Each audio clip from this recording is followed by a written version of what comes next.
from Isfahan, Persia to Bombay, and started a business that soon expanded phenomenally in both scale and coverage. In Bangladesh, the first branch office was opened in Dhaka in 1888. After 1947, the corporate headquarters of Ispani Limited was shifted from Calcutta to Chittagong. Today, the company is involved in numerous sectors such as tea, textile, real estate, poultry, shipping, and internet services. It has corporate offices in Chittagong, Dhaka, and Khulna, employing more than 12,500 people. The founding family is still very much hands-on, involved in existing and new businesses. Four brothers, Sajid, Ali Berus, Salman and Shaki are now at the helm.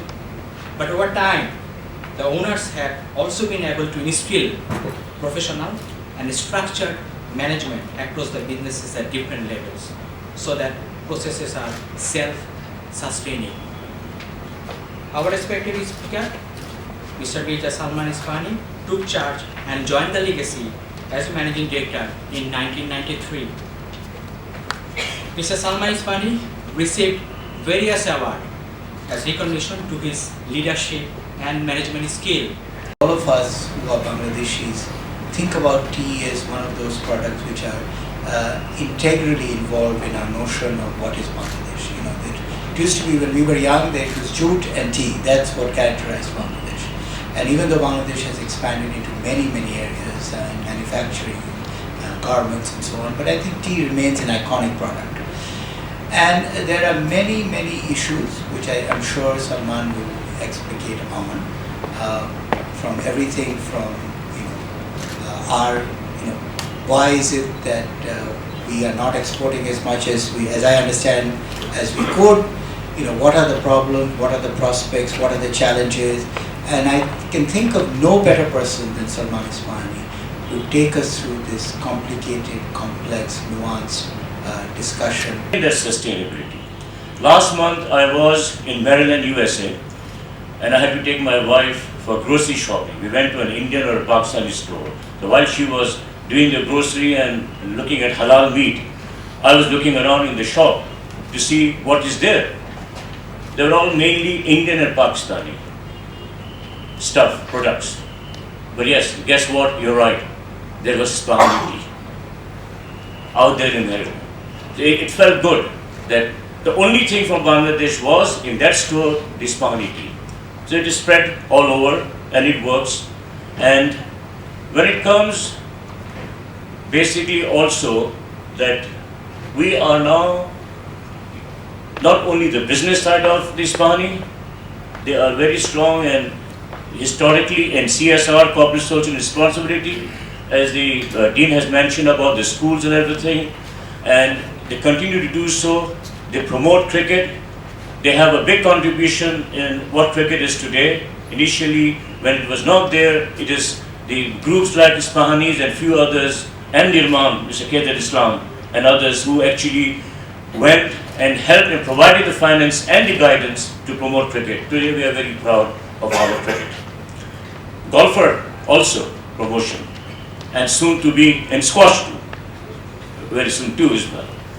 Now this arrangement that we have made for the speaker to come here, Salman, to speak, is actually meant for our students, the future generation and the future leaders of tomorrow. Please listen to what he has to say and please ask questions. If you have queries, please stand up and ask questions. The more senior people, does everyone drink tea here, or is there anyone here who doesn't drink tea? Can we have a show of hands for people who do drink tea? So almost 95%. I see Mr. Anis Khan says no. So the managing director of MTV doesn't drink tea. Do we drink tea more than once a day? Anyone more than once a day? I'm a tea addict rather than tea. Okay. So we'll get on to that a bit later. Now let me give you a bit of a background of the tea industry in Bangladesh pre and after liberation. tea industry is a very old industry. The first tea gardens were here about 170 years ago. First, there's one in Sylhet. I think Manichara was the first there. And in Chittagong, the Chittagong Club. Anyone here from Chittagong? Oh, hi. So the Chittagong Club was the first tea garden where the first tea was planted. I think 1854, around that period. And after 1947, all the tea that we produced was drunk within the country, more so in the west part of the country than the east. And in 1971, the total industry was destroyed. There was no plucking down for the whole year of our liberation war. After liberation, we found that most infrastructure was gone, the bridges, the culverts, the factories, the fields were neglected. So we were in a very, very poor situation, and we had no market, because our main market was in the other wing. And so at that time we had to find what we would do with the product. And for several months, or maybe even a year or so, people would just buy the tea so they could throw the tea and sell the chest. It was worth more, the chest was worth more than the 40 kilos of tea in the chest. They would buy the tea for 20 paise a kilo, but the chest was worth more than that. So that was the situation we were in 1972-73. We had to start looking for new markets to buy our tea, which was then in a very poor condition. And we had to find markets which were in the free market economy, would pay us. Foreign exchange was an issue which the country had. So at that time the government put a duty for local, we have a show of hands, for people who do drink tea. So almost 95%. I see Mr. Anis Khan says no. So the managing director of MTV doesn't drink tea. Do you drink tea more than once a day? Anyone more than once a day? I'm a tea addict rather than tea. Okay. So we'll get on to that a bit later. Now let me give you a bit of a background of the tea industry in Bangladesh pre and after liberation. Tea industry is a very old industry. The first tea gardens were here about 170 years ago. First, there's one in Sylhet. I think Manichara was the first there. And in Chittagong, the Chittagong Club. Anyone here from Chittagong? Oh, hi. So the Chittagong Club was the first tea garden where the first tea was planted. I think 1854, around that period. And after 1947, all the tea that we produced was drunk within the country, more so in the west part of the country than the east. And in 1971, the total industry was destroyed. There was no plucking down for the whole year of our liberation war. After liberation, we found that most infrastructure was gone, the bridges, the culverts, the factories, the fields were neglected. So we were in a very, very poor situation, and we had no market, because our main market was in the other wing. And so at that time we had to find what we would do with the product. And for several months, or maybe even a year or so, people would just buy the tea so they could throw the tea and sell the chest. It was worth more, the chest was worth more than the 40 kilos of tea in the chest. They would buy the tea for 20 paise a kilo, but the chest was worth more than that. So that is the situation we were in 1972-73. We had to start looking for new markets to buy our tea, which was then in a very poor condition. And we had to find markets which were in the free market economy, would pay us. Foreign exchange was an issue which the country had. So at that time the government put a duty for local from drinking tea. So the tea would be cheaper for exports. It would cost more, as it still does actually. Even now, tea for export is VAT free. The government prefers us to export tea rather than drink all the tea ourselves. And we started selling tea to UK, to Europe. The garden started improving, and we started signing barter agreements with Russia, with the other Soviet Union countries which had barters. We started doing STAs, strategic trade agreements, with Egypt. By then, trade had started again post 75 with Pakistan, so they became again a bit of a market for our teas. But because when you're in a barter situation, they're giving us goods and not money against the tea they take from us. So they give us pretty rubbish stuff which doesn't, we don't have to pay. We were buying those cars or those other equipment, we buy it from a proper, I won't say proper, but probably better quality supplier. But we were getting it against goods from us. We were giving them jute, some hides, we were giving them a lot of tea. So our tea then, they were also paying more than the international value that we were paying for their goods. So we started losing our free market markets like UK and other places because it became too expensive. They could get similar quality teas from other countries which were not protected by this barter. So at this time, our producers started doing better, and they didn't need to really invest much in either really increasing production or improving quality because everything they made was selling and selling quite well. And this continued well into the 80s. And at this time, the British came in with a project called the BTRP through the ODA, which was the only time we've had any financial support in the tea plantation industry, the growers, where they gave us money for working out new planting materials, working on our factories, on advising us, sending us experts on tea tasters to train our people, to train our workers, to train our management team. They were here for 6 to 7 years. And that was the only time that we've had support.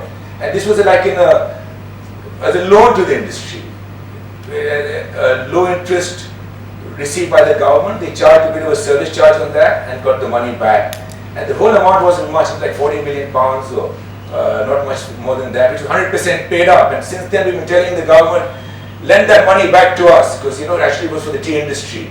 And we are still talking about it. I have a chairman of the Tea Association here, he's nodding his head. So we're still looking, but we've come through some tough times. After the breakup of the Soviet Union, all the barters stopped. Even the Egyptians had some money now, I don't know how they got it, so they stopped. They started buying different quality teas, which they needed. We had to go back to the market and find, again, free markets where we could sell our tea. And because then we were competing with other countries, it went back to a situation where we started selling tea much below our cost of production. Between say 92, 93, this continued for many years. Although we had some STAs again with Pakistan who had a very big import duty, but they gave us for a certain number of kilos, it was 5,000 tons to begin with, maybe 10 million kilos, that they would buy duty and charge less.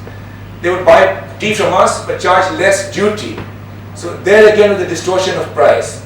If they could pay extra money for our teas and bring it in at a lower price because the duties were less, so we could now not compete again in the international market, where we were selling to the CIS, to Poland, to Afghanistan, which were paying us hard cash. And they were also paying hard cash to the Asian Clearing Union, but it wasn't a good thing for the industry. So then we decided that we should now try and make our domestic consumption a bit better. In the early 90s, we were consuming about 20 to 25% of all that we produced. We would export 75%. And the consumption per head of the population was about 100 grams, 120 grams, 150 grams per person, which means in a year it was 75 cups. So everyone here was drinking a cup at least a day, and some many more. We have an addict as well. Can you imagine if they were drinking that much tea at that time? So it's 1 cup, including everybody, including every man, woman and child, starting to big whole population per capita consumption. So gradually this consumption improved and increased, not just because we improved our quality, it's because the whole standard of living of people improved, the infrastructure of the country improved, the roads, the highways, the markets you see now, anywhere you can go from, right from Cox's Bazar right to the north, you go to Titulia, you'll see that the roads are there, the markets are there, the tea shops there, it's tremendous. I'm sure a lot of you young people who come from different districts and divisions, at least those from Chittagong. So you see on the way here, I was coming to Cox's Bazar recently, I said 20 years ago when I went to Cox's Bazar, as you left, you crossed the bridge and there were a lot of vacant areas quite a bit. Then you see another little town, small town, Potiyar, and you see another town, and you see Chandanaji, small towns. Now, the city never ends. You get to Cox's Bazar, almost the whole way from Chirgaon to Cox's Bazar is built up. Per hectare of tea is planted. So all your inputs are going in. Your fertilizer, your management, your pluggers go through there. All they can plug is what produces 1200 kilos. With the same inputs more or less, you could produce 2000 kilos. So there's a tremendous prospect of growth in the same land mass. Because we are a land hungry country, we can't afford to keep giving more and more land which is unused in the tea gardens. And we hear a lot of people say, oh, all the land is with these guys, they don't use it, why don't we take the land back and do something else? You can't plant tea on 100% of the grant land in a tea garden. You've got to have a lot of other areas for forestry, we have a lot of cake land we give to the labor to grow their rice and other products they grow. This is part of the remuneration, as you can see, of the labor. You'll hear a lot of that, I'll talk to you about that later, that they're not paid, they're not well looked after, but these are the perks they have extra which you won't have if you're in any other industry. Labor. So 2005, the investment started and the crop started every year going up, but it takes time. And imports started coming in. So 2011, 12, 13, when the consumption had been growing at a pace of 6.5, 8, there have been double-digit years for consumption. And the crop has only grown at 2%, 3%. We were stagnant around 58, as all the planters are happy this year. So the prospects are good, could always be better. Now 500 grams per capita translates into 250 cups per year per person. That's not a cup a day per person. 250 cups per. So if you can have even 1 cup a week, everybody, that's going to be a big difference for per capita. Per capita, that means for 160 million people having 1 cup a week, that's times 50 cups. That's another, I don't know how many million it will add on. It all adds. Those are very good prospects for our domestic market. That still means we have nothing left to export. Now, the reason for that is there is the protection against imports of tea. So we are getting against slightly higher prices than if we were allowed to import, say there's no duty for imports, then the prices will not be this high because much cheaper teas from neighboring countries where they've got surpluses will start coming in. So this is something that the tea industry needs to give us the extra surplus of money to reinvest. And the time will come, if we continue growing like this, another 4, 5, 6 years down the line, we will have some tea for export, as the chairman said earlier, that why we don't export. Was it the dean? Someone mentioned earlier about export of tea. So exports will take us, not right now. We're quite happy to see this happening. We've talked about North Bengal. This is I'm sure you've seen these graphs in your thing, how the whole demographics are changing from the different socioeconomic, different groups, A, B, C, D, how we're getting into the middle. Everyone's moving. E, which was 59% in 1991, is 32% in 2011. It's going to be 15% only in 2021. This is the lowest, the poor people. So it's moving up. The Ds are getting to be 35%. The Cs are very important for us. 35%. A's are still very relatively small, but it's 5% of 100. By then, 180 million people is not too small. There's some countries that size which exist. So that is something for the tea industry to look forward to, because they're not our main consumers. The main consumers are the B, C, D. They really consume a lot of tea. Everyone here is aware of the benefits of tea as opposed to our competition. Our competition is not so much coffee, because coffee is a very niche market. It's soft drinks, it's the colas. You've seen the harm that colas can do. We have so many things we see on the internet, and they put something in a jar, like a piece of steel, and they put a Coca-Cola in it, the whole thing melts, there's nothing left. So imagine what it's doing to your insides. So, but if you have a cup of tea, nothing happens. And as people start drinking more and more tea, the young people especially, we have a challenge there with young people. When you go out to cafes and places, there are not so many tea places to go to. We see a lot in Dhaka, at least I find a lot of coffee. Coffee people think is very fashionable, just have coffee, they don't mind spending a lot of money. Tea is the cheapest beverage, it's less the tea element in your cup. Even the most expensive, best tea bags per packet, the tea element is less than 80 paisa. The tea element. The rest of it is you go there, the ambiance, the cup, he has to wash it, he has to pay for the shop, there's the milk, the sugar, the bad things. People say don't have dairy, say don't have sugar. Those are not such good things for you. So those are the prospects which we have. The government is taking long-term plan up to 2021. They want to invest a lot of money, but this has been going on for the last 10 years. We're not waiting for this money to come through. The industry itself is moving forward. They're investing in their own areas where the yields are very poor, very low. They're uprooting those sections, planting new materials which are now, the research in Bangladesh is very good. A lot of money has gone into research. So there's a lot of development going on in the gardens of good material, which now I found. I was in gardens last week. I went somewhere, he said I planted this in January. Now that bush a few years ago would be at least 3 years. I would have thought, if I'd seen it, I said, you planted it 3 years ago. But he planted it in January. So this is what's happening with our planting units. So we're getting much quicker growth and much quicker returns coming in from tea. What are the smaller gardens?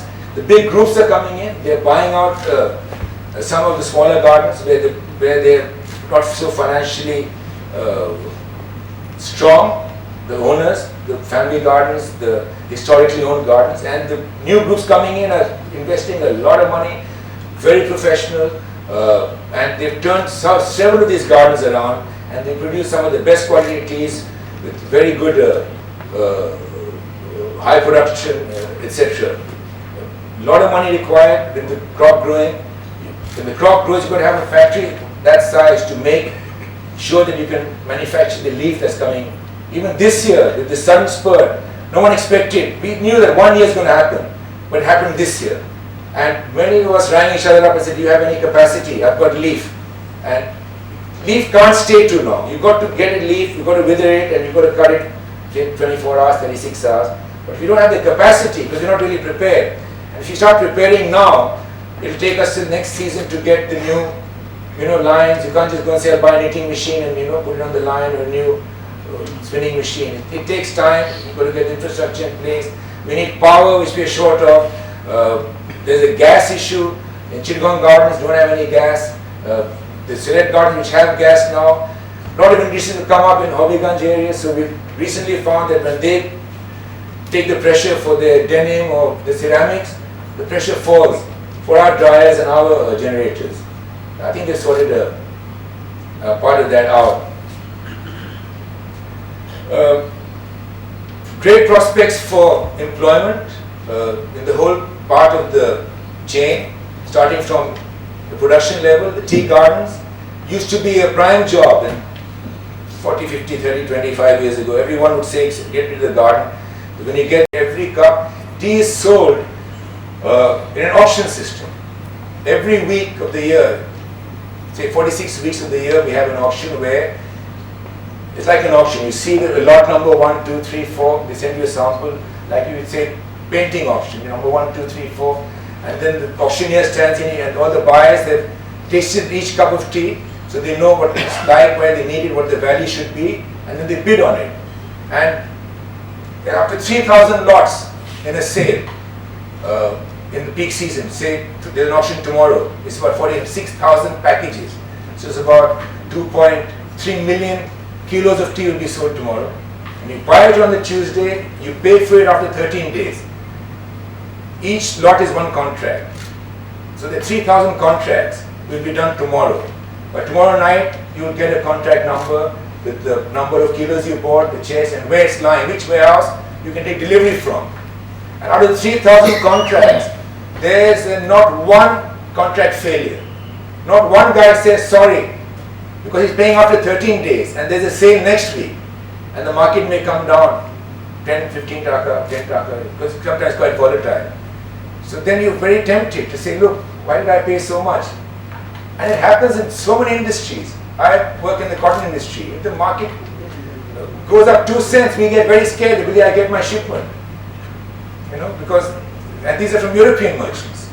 But in Chittagong auction, we've never had a, never had a failure. If the guy goes broke, it's bad luck. But no one says, I didn't buy it, sorry, bholo isse, amikin nahi. Never, you cannot say that, because there's so many people marking the catalogs and seeing that happening. Then there's the selling of tea, the marketing of tea. You see so many nice advertising agencies. I have one friend over here from very big advertising. They do a lot of research in the market to see what's happening, where the trends are moving. Now people want to drink flavored tea, green tea, mango tea, strawberry tea, so many teas. No, those are not tea. There's only 1% of tea in these flavored teas itself. But there's a market for that. People still call it tea. There's room for people like you to move into that kind of area. If you have that kind of aptitude, you want to go into the marketing of it, you can actually go direct selling in the market. We've got thousands of, there are 700,000-800,000 outlets all over Bangladesh which stock tea, which sell tea. This doesn't include the hot tea shops, the tongwalas all over the place. So there's so much room for people who like to be outdoors, have a sales job. They've got the route. They go on this route, they go and sell tea, come back, they collect money, they can give some credit or not. Because once you give credit, it's very difficult to get it back. So they're very careful. Even sometimes to your friends, you give them money at the canteen and then, this happened. Finance is a major problem for us. Challenge. Are they talking about challenges? Finance is a major challenge. Each hectare you need about 300,000 taka. And even a company like the National Tea Company, which the job in the tea gardens is very challenging and adventurous, and you're close to nature. I sometimes go to play golf here in the KGC, and I tell these people there, the caddy boys and the boat boys, I said, you guys are doing the best job because you are closest to the nature. And here I am staying in Gulshan, inhaling the bad smoke and all the garbage that takes place, the air, the polluted air. So I think, truly speaking, the students, many of you here, should explore the possibility of taking up a career in the tea industry. So having said this, I think it is time for us to, I'm sure you made some arrangements for tea. And the tea is supplied for free by Hispania, I hope.